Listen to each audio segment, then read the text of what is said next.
Assalamualaikum. This is actually my first video and I am starting with microbiology for third year MBBS। और microbiology में भी हम सबसे पहले वायरोलॉजी को देखेंगे और वायरोलॉजी में भी हम सबसे पहले बेसिक वायरो को देखेंगे। अच्छा, अब being a third year MBBS student इतना तो आपको आइडिया हो ही गया होगा। यूएचएस का सिलेबस आपने देखा होगा, टॉस वगैरह आपने देखा होगा, तो आपको इतना तो अंदाज़ा हो चुका होगा कि जो बेसिक वायरो है एग्जाम पॉइंट ऑफ व्यू से इतनी इम्पोर्टेंट नहीं है। ठीक है, चंद एक इसमें से यू क्यूज एक तो आए होंगे, वो भी मैं आपको साथ ही बता दूंगी। और इंशाल्लाह हम 20 to 25 मिनट्स मैक्सिमम, ठीक है, इसको यूटिलाइज करेंगे to cover our whole biology, sorry virology. So start करते हैं हम लोग सबसे पहले कि जो वायरसेस हैं ये होते क्या हैं। ठीक है, एक्चुअली जो वायरसेस है ना, ये एक बात मैं आपको बता दूं कि ना तो ये सेल्स होते हैं। ठीक है, एक कंप्लीट एक सेल होता है ना, जैसे आपने देखा है कि bacteria, viruses, fungi, protozoa, worms, इन सब में आपने एक सेल देखा होगा, प्रॉपर एक सेल होता है। और फिर वो जो सेल होता है उसके अंदर भी प्रॉपरली सारी ऑर्गेनेलीज होती है, माइटोकॉन्ड्रिया होता है, उसका अपना न्यूक्लियस होता है, उसके अंदर राइबोसोम्स होते हैं, ये सब कुछ होता है। लेकिन वायरसेस के केस में ना तो ये एक पूरा सेल है, ना इसके अंदर माइटोकॉन्ड्रिया होते हैं, ना इसके अंदर राइबोसोम्स होते हैं, और ना ही इसके अंदर क्या उसे कहते हैं हम लोग, ना ही इसके अंदर राइबोसोम्स होते हैं, ना माइटोकॉन्ड्रिया होता है, ना ही प्रॉपर इसका जो है वो न्यूक्लियस होता है। ठीक है, जब माइटोकॉन्ड्रिया नहीं है तो इसकी ये खुद अपनी एटीपी भी सिंथेसाइज नहीं कर सकता, राइबोसोम्स नहीं है तो ये प्रोटीन्स की भी सिंथेसिस नहीं कर सकता, प्रोटीन्स की सिंथेसिस नहीं होगी तो एंजाइम्स नहीं बनेंगे। ठीक है, न्यूक्लियस नहीं है, ठीक है, तो इसका जो न्यूक्लियर या क्रोमैटिन मटेरियल है वो ऐसे ही डिस्पर्स्ड पड़ा हुआ होगा।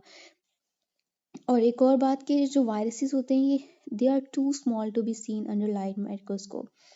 ठीक है, सो अगर आपके पास डेफिनेशन आ जाती है वायरसेस की तो आप कहेंगे viruses are not cells, they are incapable of doing independent replication, they can not do binary fission और mitosis, they have no proper organelles like mitochondria, ribosomes, so they cannot synthesize their own ATP, they cannot synthesize their own proteins। ठीक है, तो ये आपके पास सारी इसकी definition हो जाएगी। और मेनली कुछ और याद ना रहे अगर आप इसकी डेफिनेशन में ये लिख देंगे कि viruses are not cells, they are too small to be seen under light microscope, तो आपकी डेफिनेशन वाइवा में अगर आप इतनी भी सुना देते हैं तो ये काफ़ी होगी। ठीक है, सो अब हम इसका स्ट्रक्चर देख लेते हैं। जो हमारे पास स्ट्रक्चर है इसका वो कैसा होता है। ठीक है, ये डीएनए होगा इसमें या आरएनए होगा। ठीक है, एंड मतलब दोनों चीज़ें नहीं हो सकती। जैसे बैक्टीरिया, वायरस, बैक्टीरिया में आपने पढ़ा, बाकी माइक्रो ऑर्गेनिजम्स में आप देखेंगे कि उसके अंदर डीएनए प्लस आरएनए होता है, लेकिन इस केस में ऐसा नहीं होता, या तो डीएनए होगा या आरएनए होगा वायरसेस में। और 7 स्ट्रक्चरल प्रोटीन्स इन्होंने मिलकर क्या बना दिया, न्यूक्लियोकैप्सिड बना दिया।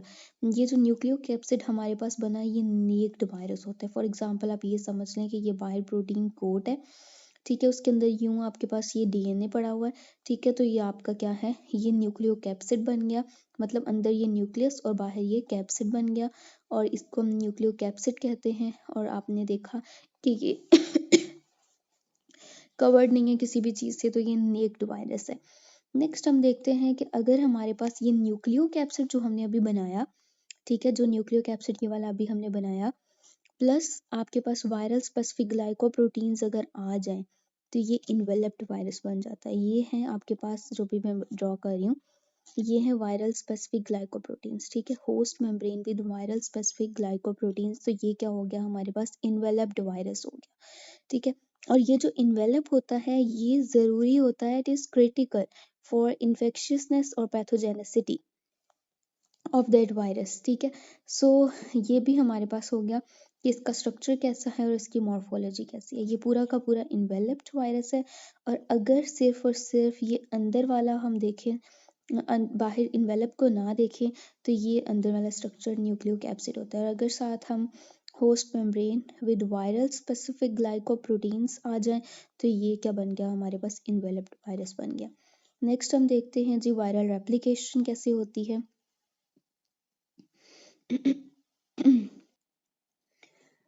ओके जी, सो नेक्स्ट अगर हम रेप्लिकेशन को देखें तो जो पहला स्टेप हमारे पास है, सॉरी, अच्छा, अब हम रेप्लिकेशन को देखें तो जो पहला स्टेप हमारे पास आता है वो कौन सा है। पहला स्टेप हमारे पास जो है वो आपको यूं, ये जो एम शेप में मैंने यूं बनाया हुआ है, एक्चुअली दीज आर रिसेप्टर्स, और ये जो पूरा स्क्वायर शेप में बनाया है ये पूरा का पूरा होस्ट सेल है, ठीक है। तो जो ये ऊपर आके वायरस है वो क्या करेगा, वो बाइंड कर जाएगा होस्ट के रिसेप्टर्स के साथ, ठीक है। होस्ट के रिसेप्टर्स के साथ जब ये बाइंड कर गया, ठीक है, पहला जो स्टेप है वो क्या होगा, अटैचमेंट का। नंबर 2 पे हमारे पास क्या हो रही है, पेनिट्रेशन हो रही है, ठीक है। नंबर 3 पे आपको ये नज़र आ रहा है कि ये न्यूक्लियर मटेरियल जो है वो बाहर निकल रहा है, तो थर्ड स्टेप इज आउट, क्या बोलते हैं उसको, अनकोटिंग, ठीक है। फोर्थ पे फिर हमारे पास क्या होगा, फोर्थ पे हमारे पास ना 3 काम होंगे, ठीक है। एक early mRNA and protein synthesis है। अर्ली mRNA और जो प्रोटीन की सिंथेसिस है ना हमारे पास, वो किस लिए होती है, उसके 2 पर्पजेज होते हैं। नंबर 1 कि वो शट ऑफ कर दे होस्ट सेल को, जो ये होस्ट सेल हमारे पास है पूरा का पूरा, शट ऑफ मीन्स कि to stop it from working और ऑपरेटिंग, ठीक है। और दूसरा काम इसका हमारे पास क्या होता है कि इसने ना रेप्लिकेट कराना होता है वायरल जीनोम को, ठीक है।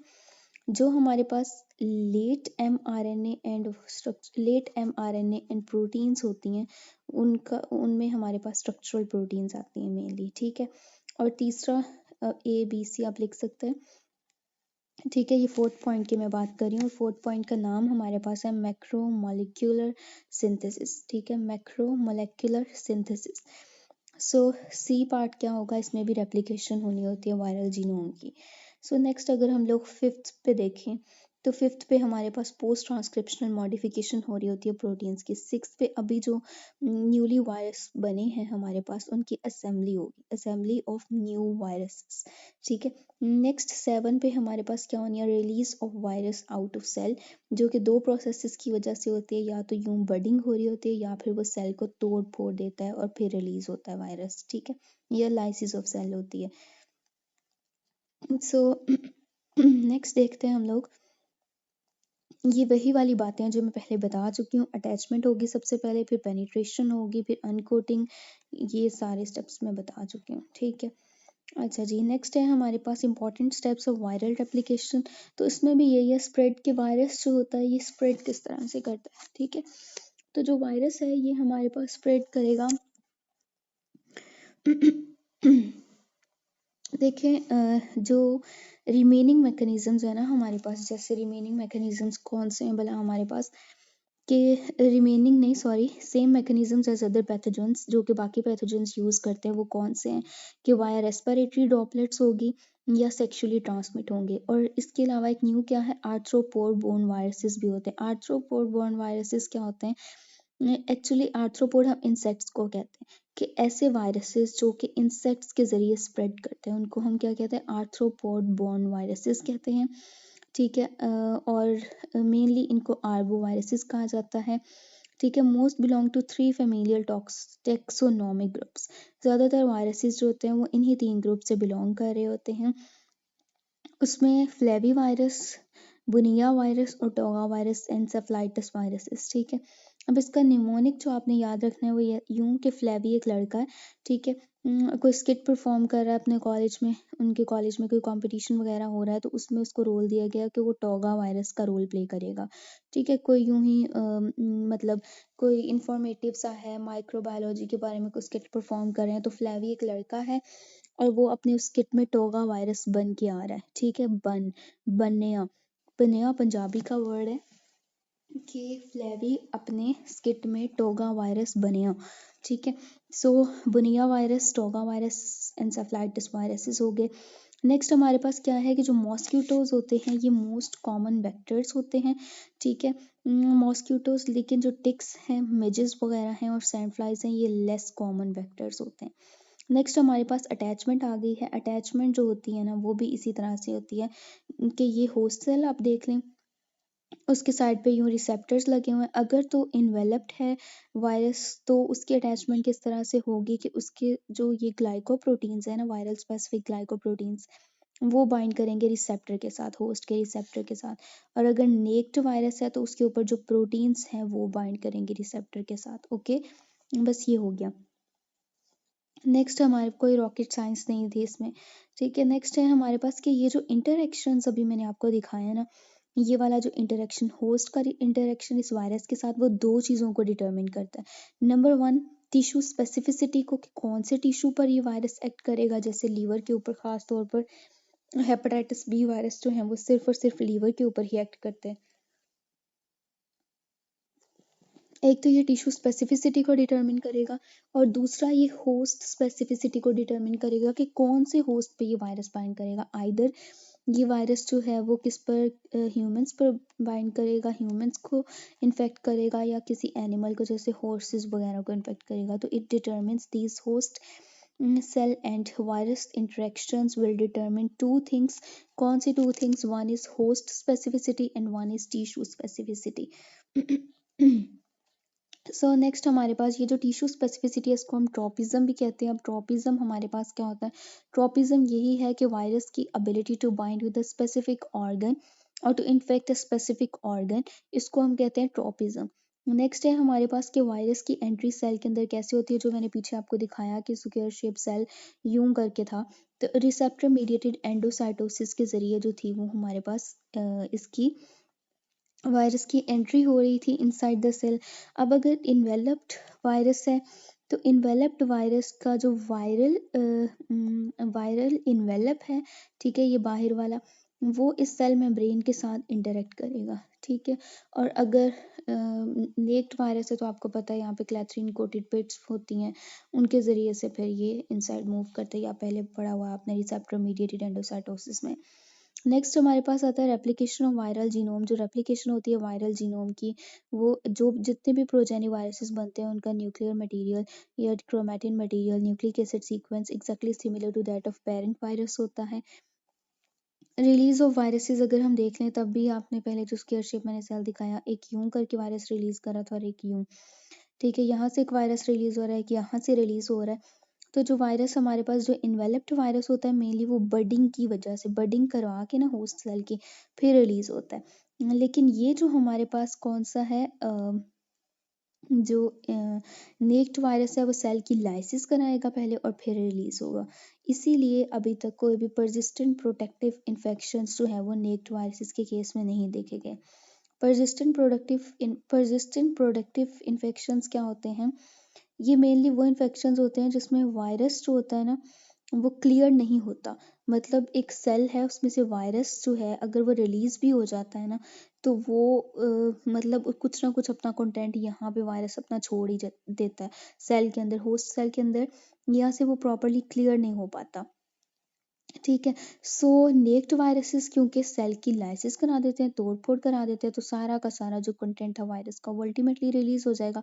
इसलिए नेक्ड वायरसेस के केस में नो प्रोडक्टिव परसिस्टेंट इन्फेक्शंस होते हैं, ठीक है। कोई परसिस्टेंट प्रोडक्टिव इन्फेक्शंस नहीं देखे गए। नेक्स्ट है जी हमारे पास के जो बडिंग की वजह से इन्वेलप्ड वायरसेस बडिंग करके रिलीज होते हैं ना, वो अल्टीमेटली क्या करते हैं कि वो सेलुलर सेनिसेंस करा देते हैं, सेलुलर एजिंग प्रोड्यूस करा देते हैं, ठीक है। ओके जी, सो नेक्स्ट चलते हैं हम लोग। ये कुछ नीचे वायरसेस दिए हुए हैं। ये वायरसेस जो है ना, ये वाले इंपॉर्टेंट वायरसेस हैं, ये उनके टारगेट सेल्स हैं, ये रिसेप्टर हैं कि कौन से होस्ट सेल रिसेप्टर के ऊपर वो बाइंड करेंगे। लेकिन आप ये नेक्स्ट हर वायरस को सेपरेटली पढ़ ही लेंगे, तो बेशक अभी फ़िलहाल ना करें इसको, ठीक है जी। नेक्स्ट देखते हैं हमारे पास कि डिफरेंस क्या होता है इन्वेलप्ड और नेक्ड वायरस का। देखिए जी, आपने जो नेक्ड वायरस है, पहला पॉइंट क्या है इसको देख लेते हैं। Inactivated by HAD, had is mnemonic, H से हीट, D से डिटर्जेंट्स, A से अल्कोहल्स एंड ऑर्गेनिक सॉल्वेंट्स जिसमें एथर और क्लोरोफॉर्म आ जाता है, ठीक है। So inactivated by heat, detergents, alcohols, organic solvents, it means ether and chloroform, ठीक है। तो नेक्ड वायरसेस इनएक्टिवेट नहीं होते। लेकिन जो इन्वेलप्ड वायरसेस हैं उसमें आपने क्या किया हुआ है, पढ़ा हुआ है कि इन्वेलप्ड वायरसेस में यूं करके वायरस है उसके अंदर, सॉरी इन्वेलप है उसके अंदर ये वायरस पड़ा हुआ है, ठीक है। ये बाहर क्या है, इनकी ग्लाइकोप्रोटीन्स लगी हुई हैं हमारे पास, ठीक है। ये वाली सारी ग्लाइकोप्रोटीन्स हैं। ये जो होती है ये लिपिड बाइलेयर होती है। एक्चुअली जब हम हीट करते हैं ना, जब हम लोग क्या करते हैं, हीट करते हैं, तो ये जो लिपिड बाइलेयर है ना, ये वाली जो लिपिड बाइलेयर है ये क्या हो जाती है, डिसॉल्व हो जाती है। और ये लिपिड बाइलेयर ही होल्ड करी थी इन ग्लाइकोप्रोटीन्स को, ग्लाइकोप्रोटीन्स पे डिस्ट्रॉय हो गए और ये ग्लाइकोप्रोटीन से फिर जाके होस्ट सेल रिसेप्टर के साथ बाइंड कर रही थी। अब बाइंडिंग भी नहीं होगी, जब बाइंडिंग नहीं होगी तो होस्ट सेल इसको अपटेक भी नहीं करेगा। सो इन शॉर्ट ये इन्वेलप्ड वायरसेस हीट करने से इनएक्टिवेट हो जाते हैं, ठीक है। नेक्स्ट पॉइंट है कि जो हमारे पास नेक्ड वायरसेस होते हैं ना, यूँ करें कि जो नेक्ड वायरसेस है ना ये बेपर्दा वायरसेस हैं, इनको कोई पर्दा नहीं होता, किसी से पर्दा नहीं होता। दैट इज़ वाई कि अगर ये इन्वायरमेंट में भी आए तो ये परजिस्ट कर जाते हैं इन्वायरमेंट में फॉर लॉन्गर टाइम, ठीक है। जबकि इन्वेलप्ड वायरसेस हमेशा इन्वेलप्ड रहते हैं, पर्दे में रहते हैं, बाहर नहीं जाना चाहते, खुलेआम फिरना नहीं चाहते, ठीक है। दैट इज़ वाई कि इन्वायरमेंट में ये लेस स्टेबल हो जाते हैं, ठीक है। नेक्स्ट है कि इन्वेलप्ड हैं तो इनका स्प्रेड भी, जैसे हमारी बॉडी के अंदर ब्लड है, बॉडी फ्लूइड्स हैं, ये सारे कवर्ड है ना बाहर, हमारा ब्लड तो किसी को नज़र नहीं आ रहा, हमारे बॉडी फ्लूइड्स तो किसी को नज़र नहीं आ रहे, वो भी एक तरह से इन्वेलप्ड हैं। तो इन्वेलप्ड वायरसेस स्प्रेड भी करते हैं तो वो ब्लड और अदर बॉडी फ्लूइड्स में करते हैं। लेकिन जो नेक्ड वायरसेस होते हैं क्योंकि वो नेक्ड हैं तो वो फीकल ओरल रूट के ज़रिए से स्प्रेड करते हैं, ठीक है। नेक्स्ट है कि ये नीचे लिखा हुआ है कि कौन से वायरसेस जो हैं वो इन यूट्रो प्रेजेंट होते हैं, ठीक है। मतलब इन यूट्रो प्रेजेंट नहीं होते, किन वायरसेस के चांसेस जो हैं वो इन यूट्रो होने के होते हैं, और कुछ कौन से वायरसेस एट द बर्थ ज़्यादा होते हैं, इस टाइप का है। अगर देखना होगा तो देख लीजिएगा वरना रहने दें। नेक्स्ट देखते हैं हमारे पास कि ये क्लासिफिकेशन मैं नेक्स्ट वीडियो में आपको बताऊंगी, ठीक है। अब हम कुछ बुक से पॉइंट्स देख लेते हैं जो यहाँ से करने हैं। जैसे कि ये आपका यूक्यू है कि वायरसेस का और अदर सेल्स का डिफरेंस बताना है, ठीक है। वायरसेस का और अदर सेल्स का हमने क्या बताना है, यहाँ पर डिफरेंस बताना है। अब आप देखें कि हमने पढ़ा है कि जो वायरसेस होते हैं ना तो इनके अंदर माइटोकॉन्ड्रिया है, ना इनके अंदर राइबोसोम है, ना ही ये इंडिपेंडेंट रेप्लिकेशन कर सकते हैं, ना ही अपनी प्रोटीन सिंथेसाइज कर सकते हैं, ना ही ये अपने एंजाइम सिंथेसाइज कर सकते हैं, इसलिए इनके अंदर ओनली फ्यू एंजाइम्स होते हैं, ना ही ये रेप्लिकेट करते हैं, या प्रोसेस इनके अंदर माइटोसिस या बाइनरी फिशन का भी नहीं होता। तो ये वाले सारे पॉइंट्स, पहली बात ये कि ये इटसेल्फ सेल्स भी नहीं होते, ठीक है। और इनके अंदर डीएनए होगा या आरएनए होगा, एक ही चीज़ होगी। तो ये इतने सारे पॉइंट्स हैं और इनके contrary to these points are points in other cells. तो आप ये इजीली आई थिंक सो के आई होप सो के आप लिख सकते हैं, ठीक है। सो अभी देख लेते हैं टाइप ऑफ न्यूक्लिक एसिड क्या है। वायरसेस में डीएनए और RNA but not both. Cells में बाकी में डीएनए और आरएनए दोनों होते हैं। प्रोटीन्स इनके अंदर फ्यू होती हैं क्योंकि राइबोसोम्स नहीं होते इसलिए। यहाँ पर मैनी होती हैं। लाइपोप्रोटीन मेम्ब्रेन, जो लाइपोप्रोटीन है ना, मैंने बताया कि इनका जो इन्वेलप होता है सिर्फ वही लिपिड बाइलेयर से मिलकर बना होता है, इसलिए लाइपोप्रोटीन मेम्ब्रेन सिर्फ उन वायरसेस में होगी जो कि इन्वेलप्ड होंगे, जबकि उधर बाकी जो हमारे पास बैक्टीरिया वगैरह हैं, प्रोटोजोआ वगैरह हैं, उनके बाहर जो सेल मेम्ब्रेन होती है और सेल मेम्ब्रेन के अंदर लिपिड बाइलेयर भी होती है, लिपिड बाइलेयर कह लें या लाइपोप्रोटीन मेम्ब्रेन होती है, ठीक है। सो एक डिफरेंस ये हो गया, राइबोसोम्स इधर वायरसेस में एब्सेंट उधर होते हैं, माइटोकॉन्ड्रिया इधर नहीं है उधर होता है,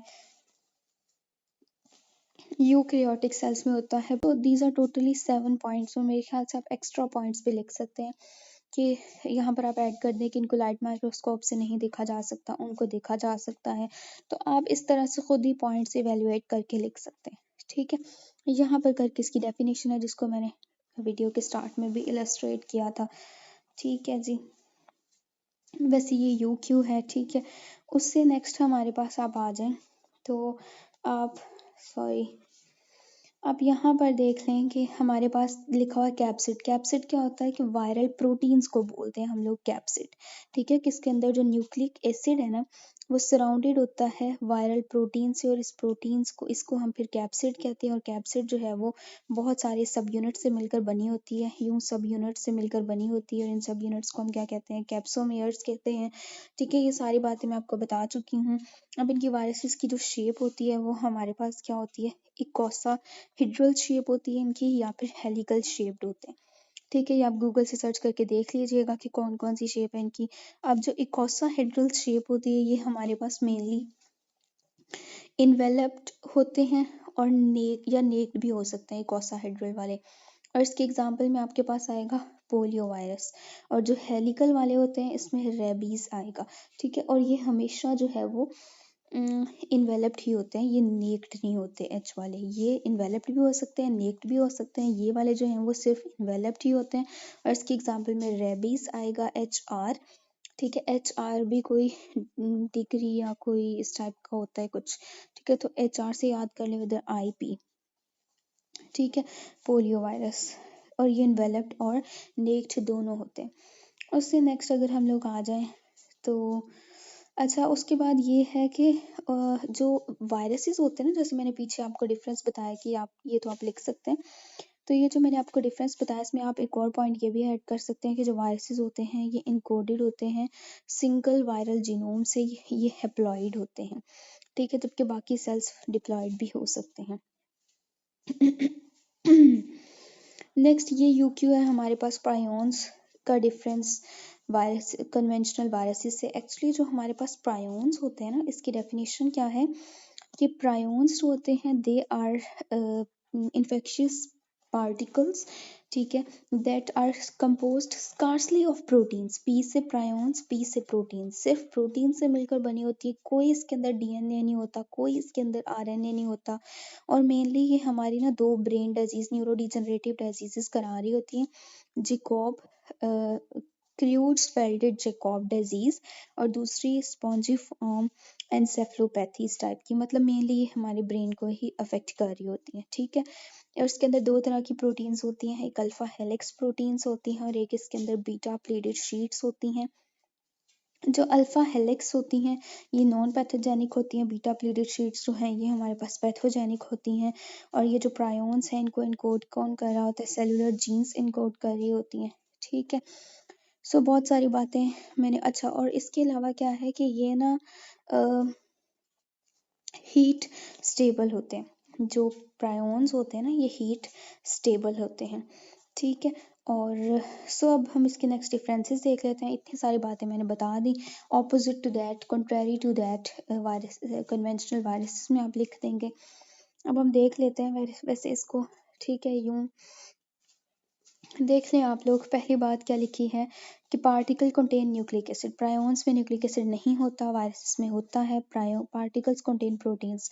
प्रोटीन्स वायरस प्रायोन्स में होती हैं, वायरसेस में भी होती हैं, बाहर वो जो कैप्सिड प्रोटीन होता है। ठीक है, अगर इनकी इनएक्टिवेशन हीट या यूवी लाइट से नहीं होती, प्रायोन्स की इनकी हो जाती है। जैसे हमने पढ़ा था कि लिपिड बाइलेयर डिसॉल्व हो गई, ग्लाइकोप्रोटीन्स भी डिटैच हो गई, ये वो। अपीयरेंस इन इलेक्ट्रॉन माइक्रोस्कोप। ठीक है, पहली बात तो ये प्रायोन वायरसेस जो होते हैं, सॉरी, अपीयरेंस इनकी इलेक्ट्रॉन माइक्रोस्कोप में कैसे होती है वायरसेस की, अभी मैं आपको पीछे बता के आई हूँ कि इनकी शेप कैसे होती है। इकोसाहेड्रल होती है या हेलिकल होती है। हाई से कर लें आप इसको, HI हाई। ठीक है, लेकिन ये कैसे होते हैं, जो प्रायोन्स हैं ये यूं फिलामेंटस रोड्स की फॉर्म में हमारे पास प्रेजेंट होते हैं। अब अगर प्रायोन्स का इन्फेक्शन हो जाए तो उसकी वजह से हमारी बॉडी में क्या एंटीबॉडीज बनती हैं, नहीं बनती। कन्वेंशनल वायरसेस के केस में बनती हैं। इन्फेक्शन जो होता है वो इन्फ्लेमेशन को इंड्यूस कर देता है। वायरल इन्फेक्शन अगर हो जाए तो उस जगह पर इन्फ्लेमेशन हो जाती है, लेकिन प्रायोन्स का इन्फेक्शन हो जाए तो उससे इन्फ्लेमेशन नहीं होती। सो लास्ट 2 पॉइंट्स क्या है, इन्फेक्शन इंड्यूसेस एंटीबॉडीज और इन्फेक्शन इंड्यूसेस इन्फ्लेमेशन। दोनों केसेस में नो, इधर दोनों केसेस में यस।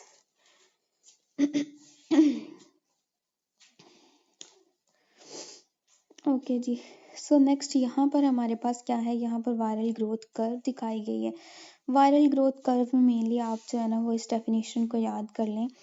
किस चीज़ की डेफिनेशन है ये, एक्लिप्स पीरियड की डेफिनेशन है। अगर आप वायरल ग्रोथ कर्व को ड्रॉ भी करें ना तो स्टूडेंट्स आप लोग इस तरह से ड्रॉ कर सकते हैं। यहाँ पे आप टाइम को रख लें, यहाँ पे आप इन्फेक्शियस वायरसेस वगैरह को रख लें। तो आप कुछ यूं करके ना इसकी कर्व ड्रॉ कर सकते हैं। ये दरमियान वाला, ये वाला जो पीरियड है ये इक्लिप्स पीरियड होता है, ठीक है। और ये वाला जो पीरियड है ये सही से मैंने ड्रॉ नहीं की, यहाँ पे पहले से की हुई है, वहां से दिखा देती हूँ। ये ठीक है, ये वाली यहाँ पर आई होप सबको नज़र आ रही होगी। सो कुछ यूं करके ड्रॉ की हुई है, ठीक है। खैर देखिए, ये दरमियान पहले ये इनोक्यूलेशन टाइम है जब वायरस बॉडी के अंदर इनोक्यूलेट हो रहे होते हैं। ये इक्लिप्स पीरियड है। Eclipse period of no detection होता है, ठीक है। It means the time period during which viruses are not detected inside the cell, उसको हम इक्लिप्स पीरियड कहते हैं। और यहाँ पर ये बर्स्टिंग वगैरह हो रही है, ठीक है। तो आप कर्व को यूं करके नीचे टाइम रख लें, यहाँ पर इन्फेक्शियस वायरसेस को रख लें और यूं करके, ठीक है। पहले इसको जैसे पहले हमने बड़े वाली लाइन ड्रॉ की, इस तरह अंदर एक छोटी सी लाइन ड्रॉ कर लें और फिर उसको यूं करके ले जाएं, ठीक है। ये आपके पास हो गया। नेक्स्ट हमारे पास साइटोपैथिक इफेक्ट होता है। साइटोपैथिक इफेक्ट हमारे पास भला क्या होता है? Cytopathic effect culminates in lysis and death of cell, ठीक है। ये जो साइटोपैथिक इफेक्ट है ना, ये कल्मिनेट हो जाता है, एंड हो जाता है in lysis and death of cell. और साइटोपैथिक इफेक्ट को हम लाइट माइक्रोस्कोप से देख सकते हैं। आपने याद रखना है कि वायरसेस को हम लोग लाइट माइक्रोस्कोप के नीचे नहीं देख सकते, लेकिन जो वायरसेस का साइटोपैथिक इफेक्ट होता है, मींस कि lysis and death of cell, उसको हम लाइट माइक्रोस्कोप के नीचे देख सकते हैं। नेक्स्ट हमारे पास एक लेटेंट पीरियड है। लेटेंट पीरियड जो होता है ना, एक टाइम लैप्स होता है किसके दरमियान?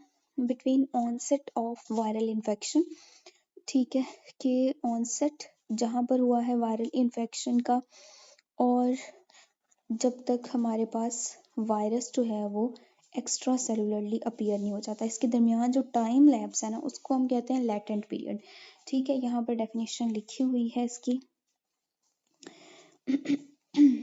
यहाँ पर आप देख सकते हैं, latent period is defined as time lapse between onset of infection to the appearance of viruses extracellularly, ठीक है। एक बात ये कि हमारे पास जो है वो फॉर एग्जांपल वायरस मतलब इन्फेक्शन स्टार्ट हुआ है, ठीक है।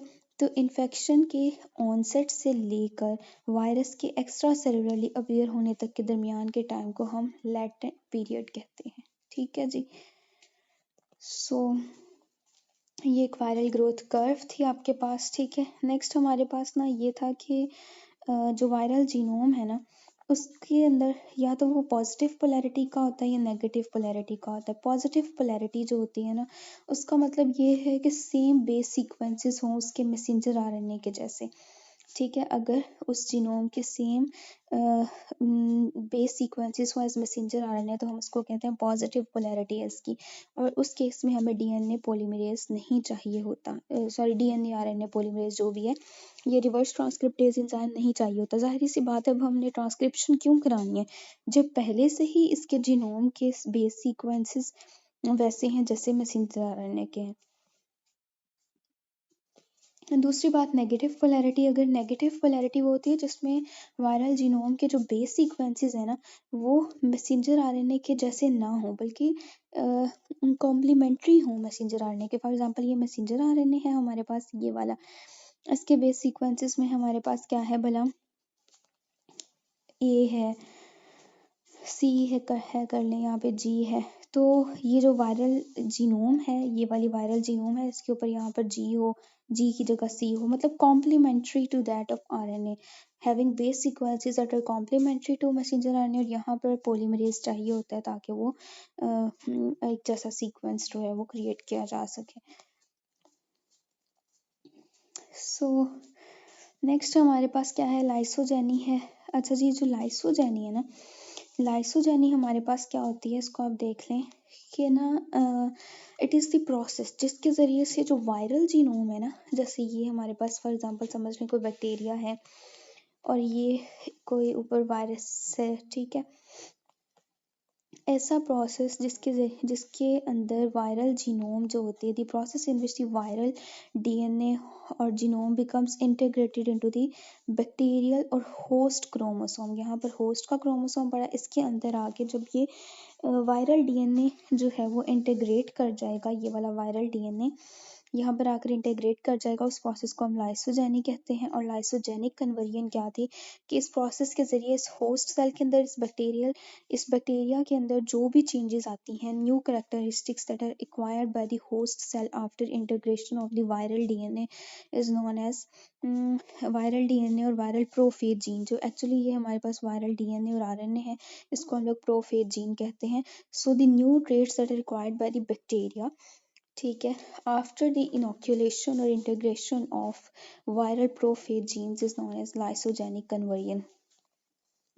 ट्रांसडक्शन क्या होता है? ट्रांसडक्शन हमें पता है कि ये एक बैक्टीरिया है, ये एक बैक्टीरिया है, यहाँ से जेनेटिक मटेरियल ट्रांसफ़र होना है दूसरे सेल के अंदर, और अगर ये एक वायरस के ज़रिए हो ट्रांसफ़र ऑफ जेनेटिक मटेरियल तो हम उसको ट्रांसडक्शन कहते हैं। और ये आपने जनरल बैक्टीरियम में भी बातें पढ़ी होंगी, ठीक है। सो इसलिए मैं यहाँ पर इसको ज़्यादा एक्सप्लेन नहीं कर रही। यहाँ पर आप लोग डेफिनेशन को देख लें कि lysogenic conversion is the term applied to new properties that a bacterium acquires as a result of expression of integrated prophage genes. Transduction is the term used to describe the transfer of genes from one bacterium to another by viruses. So ये सारी बातें मैं आपको बता चुकी हूँ। Next, ये एक डेफिनेशन लिखी हुई है, क्या है ये डेफिनेशन? इसमें वो क्या कह रहा है? इसमें वो ये कह रहा है कि हमारे पास जो इंटेग्रेटेड वायरल डीएनए ना, मतलब वायरल डीएनए इन शॉर्ट, उसको हम लोग क्या कह रहे हैं? प्रोफेज कह रहे हैं, ठीक है जी। सो नेक्स्ट, ये एक आपके पास एडिशनल चीज़ है, देख लें जी इसको भी। हर्ड इम्यूनिटी क्या होती है? देखिए, जो हर्ड इम्यूनिटी होती है ना, हर्ड इम्यूनिटी मीन्स कि प्रोटेक्शन ऑफ एन इंडिविजुअल, एक इंडिविजुअल की प्रोटेक्शन फ्रॉम इन्फेक्शन, इन्फेक्शन से एक इंडिविजुअल की protection by virtue of other members of the population being incapable of, क्योंकि जो अदर मेंबर्स हैं ना उसी पॉपुलेशन के, वो क्या है? Incapable of transmitting the disease है, ठीक है। उनको खुद तो डिजीज है लेकिन वो एक पर्सन से दूसरे पर्सन तक ट्रांसमिट नहीं कर सकते, जिसकी वजह से एक पर्सन इन्फेक्शन से बचा हुआ है, कोई दूसरा पर्सन, ठीक है। एक बंदा है ए, उसको तो इन्फेक्शन है लेकिन बी वाले को इन्फेक्शन क्यों नहीं हो रहा? क्योंकि a person is incapable of transmitting the infection, that is why this individual has been protected from that infection. इसको हम कहते हैं हर्ड इम्यूनिटी, ठीक है। सो हर्ड इम्यूनिटी में जैसे आप देख सकते हैं कि ये पूरी पॉपुलेशन है, ये पूरी सर्कल वाली पॉपुलेशन है, ये सारे इन्फेक्टेड है, लेकिन ये वाला जो अंदर वाला पर्सन उन्होंने बनाया हुआ है, ये वाला पर्सन ये इन्फेक्टेड नहीं हुआ। क्यों? क्योंकि herd immunity is the immunity that protects a person from getting the infection because these other persons are incapable of transmitting the disease, ठीक है। सो ये किन केसेस में हमारे पास हो रहा होता है? जैसे कि अगर हम लोग जो क्या उसे कहते हैं, अगर हम लोग लाइव अटेनुएटेड पोलियो वैक्सीन जो है वो किसी पर्सन में डालें, ठीक है, जैसे ये पर्सन इन्फेक्टेड था, इसको हमने लाइव अटेनुएटेड पोलियो वायरस की वैक्सीन दे दी, ठीक है। तो इसने क्या किया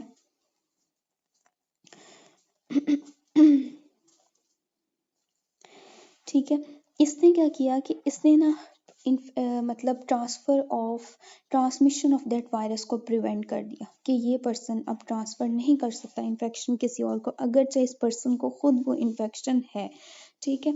लेकिन अगर हम लोग एक पर्सन को वैक्सीन देते हैं जो कि जैसे किल्ड पोलियो वैक्सीन है, किल्ड पोलियो वैक्सीन है, ठीक है, लाइव अटेनुएटेड पोलियो वैक्सीन है, ये किल्ड पोलियो वैक्सीन है, अगर चाहे ये इस पर्सन को तो प्रोटेक्ट कर देगी डिजीज से, ठीक है, लेकिन ये डिजीज एक पर्सन से दूसरे पर्सन में ट्रांसमिट हो जाएगी। तो हर्ड इम्यूनिटी हमेशा लाइव अटेनुएटेड पोलियो वैक्सीन से अचीव होगी, ना कि हमारे पास किल्ड पोलियो वैक्सीन देने से। किल्ड पोलियो वैक्सीन देने से वो बंदा खुद तो बच जाएगा लेकिन साथ वाला नहीं बचेगा, वो इन्फेक्ट हो जाएगा। मेनली इसमें ना IgE इन्वॉल्व होती है, ठीक है, कि जो हर्ड इम्यूनिटी है ना वो क्या करती है? इंडक्शन ऑफ IgA कर देती है, और IgA जब इंड्यूस हो जाता है तो वो क्या करता है? ट्रांसमिशन ऑफ वायरस को बचाता है, उससे प्रिवेंट करता है।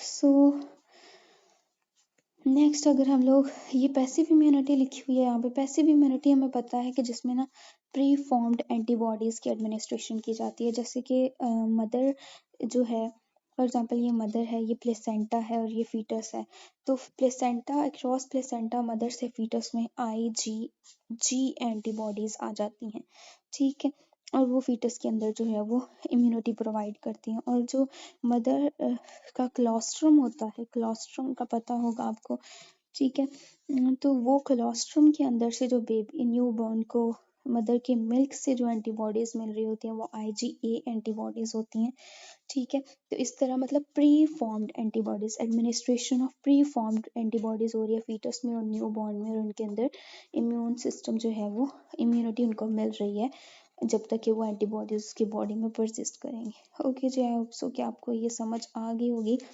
जितने भी इम्पोर्टेंट वायरोलॉजी के पॉइंट्स थे I have discuss them all, ठीक है।